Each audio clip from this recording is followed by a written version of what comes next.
Israeli শিশু মারলে জাতিসংঘ ও বিশ্ব নেতৃবৃন্দ যেভাবে নিন্দা প্রতিবাদ জানায়, ফিলিস্তিনি শিশু মারলে সেইরূপ প্রতিবাদ জানায় না কেন? অথচ আমরা বইতে পড়েছি জাতিসংঘ নিরপেক্ষ। এই প্রশ্ন যে করেছে তাকে কে বলবে শিশু? সে তো প্রশ্ন করেছে জ্ঞানী ব্যক্তিদের মতো। এই প্রশ্নটি যে করেছে, মর্নিং শোজ দ্য ডে, সকালবেলাই প্রমাণ করে যে দিনটা কেমন যাবে। কাজে এই ছেলেটির জন্য আমরা দোয়া করি, এই সুন্দর প্রশ্ন করার জন্য। আল্লাহ তাকে অনেক বড় জ্ঞানী বানায় দিন, মেয়েটিকে।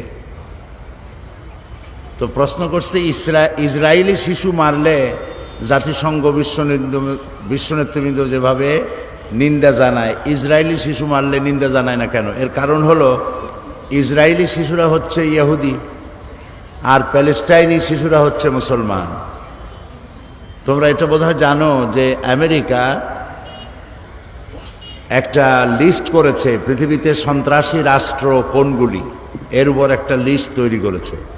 সেই লিস্টের মধ্যে ইরাকের নাম আছে, পাকিস্তানের নাম আছে, ইরানের নাম আছে, ইরিত্রিয়া আছে, সোমালিয়া আছে, সুদান আছে। কিন্তু যে রাষ্ট্রটি তৈরি হয়েছে সন্ত্রাসের মধ্য দিয়ে, সেই ইহুদি রাষ্ট্রের নাম, ইসরায়েলি রাষ্ট্রের নাম আমেরিকার সন্ত্রাসী লিস্টে নাই। এটা হলো একদেশদর্শী হওয়া।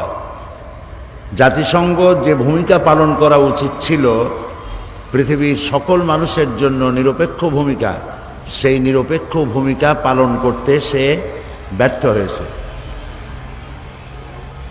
কারণ জাতিসংঘ হয়েছে এখন আমেরিকার হাতের পুতুল।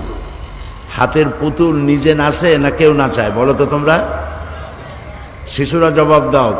পুতুল কি নিজে নাচতে পারে না কেউ নাচায়? কেউ নাচায়।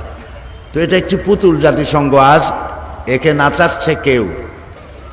কাজেই তোমরা বুঝতেই পারছো যে আমেরিকার হাতের পুতুল হলো জাতিসংঘ। এই জাতিসংঘ আজকে তার নিরপেক্ষতা হারিয়ে ফেলেছে। সেই জন্য একজন মুসলমান মারা গেলে তাদের কিছু আসা যায় না, কিন্তু মুসলমান ছাড়া অন্য জাতি মরলে তাহলে তাদের খুব লাগে।